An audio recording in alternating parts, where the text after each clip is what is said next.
mayambu ahan namuktada panthorulamna ikok non na taran okchadi akhoni ngasisu miyamgidamukta purga laksadi akhona thajarak warida mingthol amana mapal suba tangka ngasigi mapal suba tangka asidana warisina kadi bahaiba kadi oil bahabado mayam punamangna warisi targa mukhamnasi hojik tabirasi akhona pujarak warida mingthol amana mapal suba tangka saitam nangarang-ngarang-duna magi nusijabi Rojidagi jotingi number loki Rojidi phanakana phone number ado piba pamkide karigi pamdiba karigumba saitamna phone torba matamda jotin chu sauba henbadagi mangonda wa kya harakpada mahak amadi jotingi leidiba aron basingado jotin harakadra asina mana pakhaliba asina maram moraga phanakuina mahangna phone number pidanabadi kan honaki adubu upai laikide saitamna phone number adu loki nehak-tangdi Roji amdi saitam wari kaya masanare Roji di pakarpana hoju phawba lefam khangde asumna wari kaya masara bigitungda saitam su jumna chalagi haduna adum lagle numisigi matung numit mangani romdi saitamna jotinda phone tawde adubu Roji di pakarpana saitamda phone tor pukutingi adum hange phone tawbra wari sabra asini Rojina toina hariba saitamna sukumme tawdida magi number da aina sum lobagi wane kaido bi tawdino kari wari sadoino asumni yamna laina saitamna kumme adubu Rojidi lefam khangonate kari ma phone tawba taragana makhoi anina kari wari sanakiba kari haina gadaba haibasine Rojina tatana khalliba Rojina muk saitamda haire adudi mangona phone tawdaba taradi magi number da kakroba asumna mara yenaba wa kaya mahinabase ayam talleba adugi nupadu ngawbani ko phone tawruno saitamna hange Roji ngai khone aida mangonda phone tawraye magi number do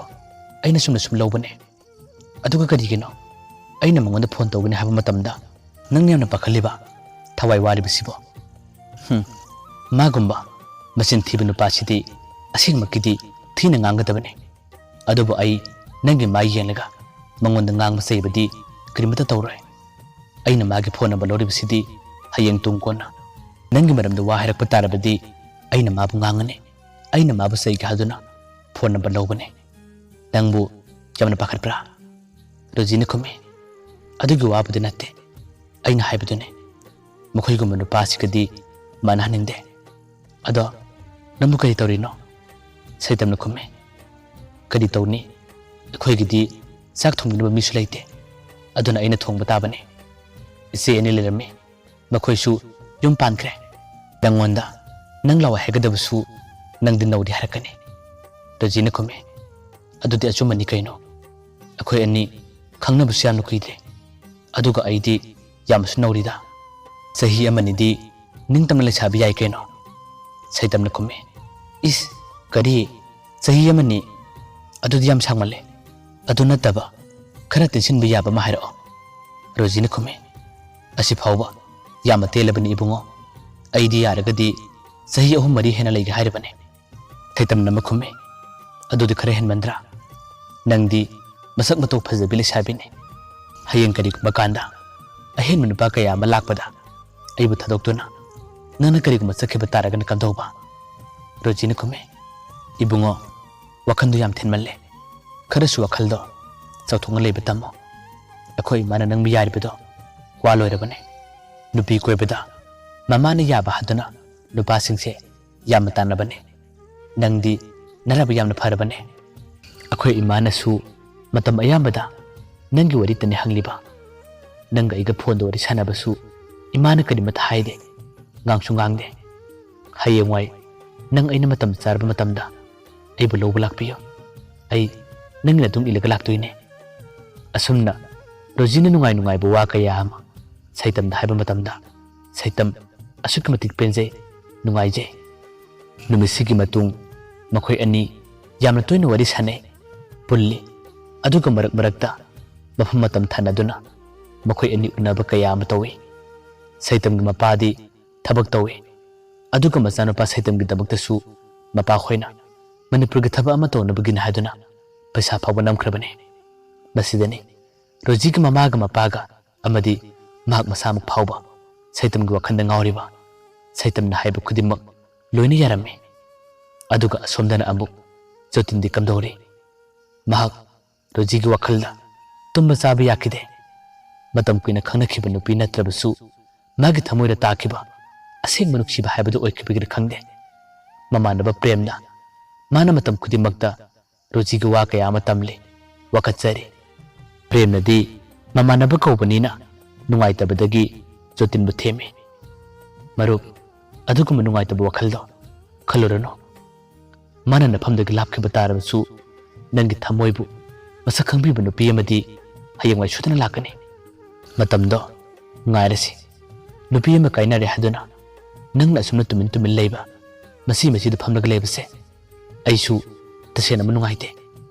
ꯅꯈꯣꯏꯒꯤ ꯌꯨꯝꯒꯤ ꯑꯍꯜꯁꯤꯡꯅꯁꯨ ꯑꯩꯉꯣꯟꯗ ꯋꯥ ꯀꯌꯥ ꯑꯃ ꯍꯪꯕ ꯍꯧꯔꯕꯅꯤ ꯑꯩꯁꯨ ꯀꯔꯤ ꯍꯥꯏꯅ ꯈꯨꯝꯒꯅꯤ ꯀꯔꯤ ꯄꯥꯎꯈꯨꯝ ꯄꯤꯒꯅꯤ ꯈꯪꯗꯦ ꯑꯗꯨꯅ ꯃꯥ ꯅꯠꯇꯕ ꯅꯨꯄꯤ ꯑꯃ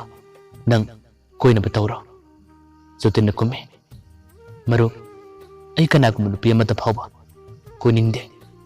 ꯑꯩ ꯇꯁꯦꯡꯅ ꯅꯨꯄꯤ ꯀꯣꯏꯕ ꯇꯜꯂꯦ ꯈꯪꯗꯦ ꯑꯩꯅ ꯃꯥꯕꯨ ꯀꯥꯎꯕ ꯉꯝꯗꯦ ꯑꯩꯅ ꯃꯥꯇꯒꯤ ꯋꯥꯈꯜꯕꯨ ꯑꯗꯨꯝ ꯈꯜꯂꯤ ꯑꯩ ꯉꯁꯤ ꯐꯥꯎꯕ ꯃꯥꯅ ꯑꯩꯒꯤ ꯅꯥꯛꯇꯒꯤ ꯂꯥꯞꯊꯣꯛꯈꯤ ꯍꯥꯏꯕꯁꯦ ꯊꯥꯖꯕ ꯉꯝꯗꯦ ꯑꯗꯨꯒ ꯑꯃꯨꯛꯁꯨ ꯑꯩꯅ ꯆꯦꯟꯅ ꯊꯥꯖꯔꯤ ꯃꯍꯥꯛ ꯑꯩꯒꯤ ꯅꯥꯛꯇ ꯂꯥꯛꯈꯤꯒꯅꯤ ꯑꯩꯉꯣꯟꯗ ꯃꯍꯥꯛꯅ ꯁꯣꯏꯗꯅꯃꯛ ꯍꯥꯏꯖꯔꯛꯀꯅꯤ ꯑꯩ ꯃꯇꯝꯗꯨ ꯉꯥꯏꯒꯅꯤ ꯃꯔꯨꯞ ꯑꯇꯣꯞꯄ ꯅꯨꯄꯤ ꯑꯃꯇ ꯐꯥꯎꯕ ꯑꯩ ꯀꯣꯏꯔꯣꯏꯌꯦ ꯄ꯭ꯔꯦꯝꯅ ꯈꯨꯝꯃꯤ ꯅꯪꯅ ꯈꯜꯂꯤꯕ ꯋꯥꯈꯜꯗꯣ ꯑꯔꯥꯟꯕꯅꯤ ꯍꯧꯖꯤꯛꯇꯤ ꯑꯩꯅꯁꯨ ꯃꯥꯒꯤ ꯃꯔꯝꯗ ꯀꯨꯞꯅ ꯊꯤꯒꯠꯂꯕꯅꯤ ꯁꯩꯇꯝ ꯍꯥꯏꯔꯤꯕ ꯅꯨꯄꯥꯗꯨꯒ ꯃꯥꯒꯗꯤ ꯀꯣꯏꯅꯔꯕꯅꯤ ꯃꯈꯣꯏ ꯑꯅꯤ ꯎꯅꯕ ꯀꯣꯏꯕ ꯆꯠꯄ ꯀꯌꯥ ꯑꯃꯁꯨ ꯏꯃꯥꯟꯅꯕꯁꯤꯡꯅ ꯄꯥꯎ ꯍꯥꯏꯔꯛꯄꯗꯒꯤ ꯑꯩꯅ ꯈꯪꯂꯕꯅꯤ ꯑꯩꯅ ꯅꯉꯣꯟꯗ ꯍꯥꯏꯗꯕꯅꯤ ꯑꯁꯦꯡꯕꯅꯤ ꯅꯪ ꯃꯥꯒꯤ ꯋꯥꯈꯜ ꯊꯥꯗꯣꯛꯂꯣ ꯑꯇꯣꯞꯄ ꯅꯨꯄꯤ ꯑꯃ ꯀꯣꯏꯅꯕ ꯇꯧꯁꯤ ꯖꯣꯇꯤꯟ ꯑꯃꯨꯛ ꯈꯨꯝꯃꯤ ꯐꯔꯦꯅꯦ ꯑꯩ ꯅꯪꯅ ꯍꯥꯏꯔꯤꯕꯗꯨ ꯌꯥꯔꯒꯦ ꯑꯇꯣꯞꯄ ꯅꯨꯄꯤ ꯑꯃ ꯀꯣꯏꯔꯒꯦ ꯑꯗꯨꯕꯨ ꯀꯔꯤꯒꯨꯝꯕ ꯑꯩꯅ ꯅꯧꯅ ꯀꯣꯏꯔꯤꯕ ꯅꯨꯄꯤꯗꯨꯁꯨ ꯃꯥꯒꯨꯝꯕ ꯅꯨꯄꯤ ꯑꯣꯏꯔꯝꯕ ꯇꯥꯔꯒꯅ ꯀꯝꯗꯧꯕ ꯄ꯭ꯔꯦꯝꯅ ꯈꯨꯝꯃꯤ ꯑꯗꯨꯝꯅ ꯈꯜꯂꯗꯤ ꯀꯥꯏꯗꯒꯤ ꯌꯥꯒꯅꯤ ꯅꯨꯄꯤ ꯈꯨꯗꯤꯡꯃꯛ ꯑꯃꯁꯨ ꯋꯥꯈꯜ ꯃꯥꯟꯅꯕ ꯅꯠꯇꯦ ꯅꯨꯄꯤ ꯑꯃꯅ ꯁꯣꯏꯔꯦ ꯍꯥꯏꯗꯨꯅ ꯅꯨꯄꯤ ꯈꯨꯗꯤꯡꯃꯛꯁꯨ ꯍꯦꯛꯇ ꯇꯩꯅꯕ ꯌꯥꯕ ꯅꯠꯇꯦ ꯊꯃꯣꯏ ꯁꯦꯡꯕ ꯑꯐꯕ ꯅꯨꯄꯤ ꯀꯌꯥ ꯑꯃꯁꯨ ꯑꯗꯨꯝ ꯂꯩꯔꯤꯕꯅꯤ ꯁꯦ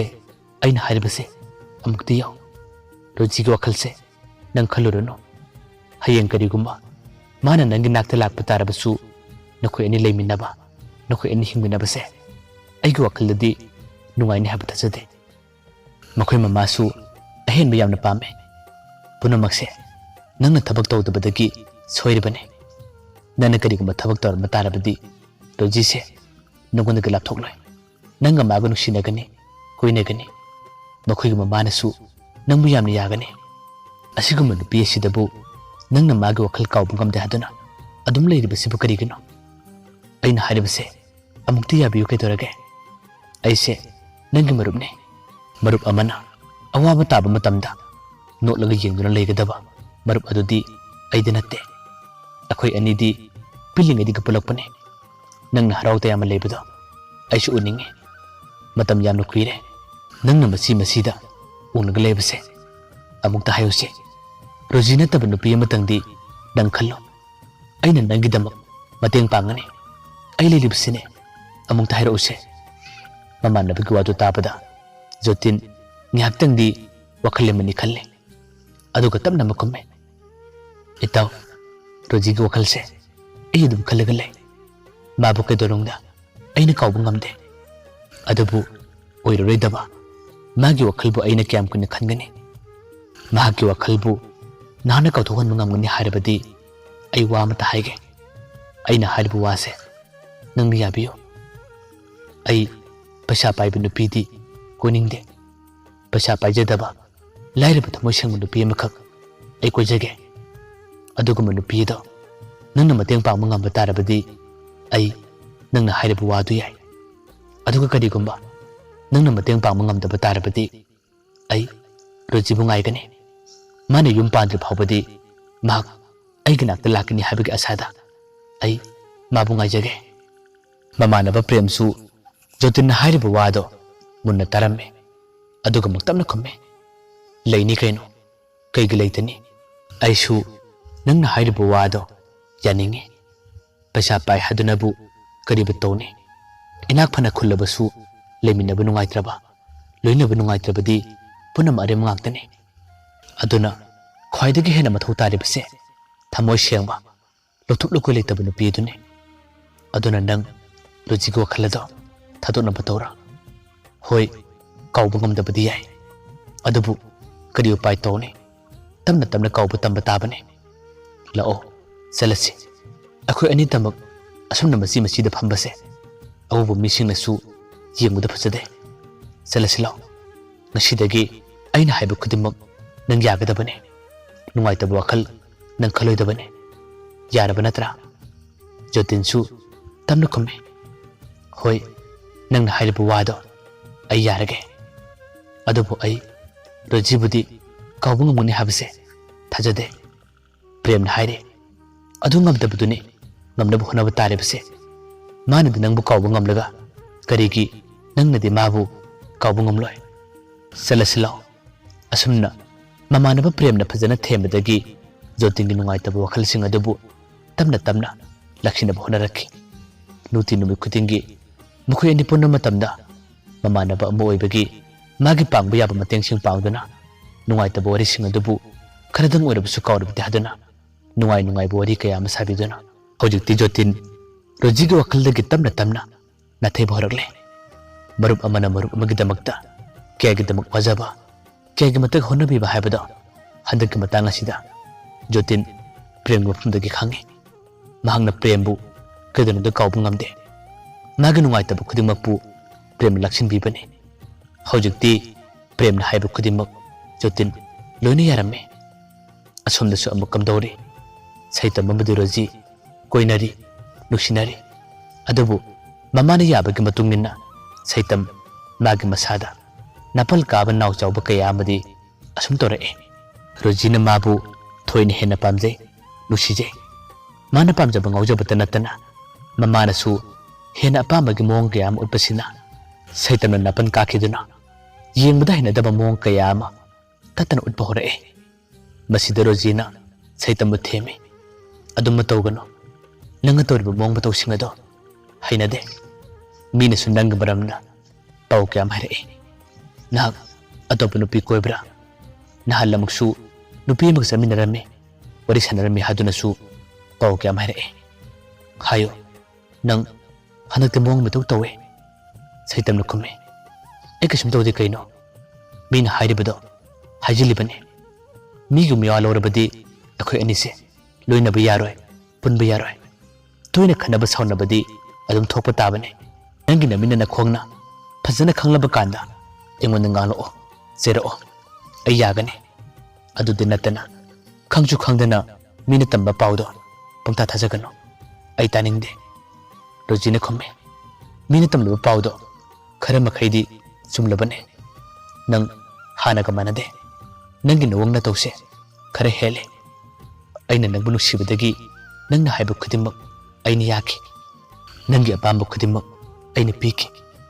Hojukti Aishinangi Oirabane Karigino Aina Hajabawada Nanga Tabitriba Ako Enig Marise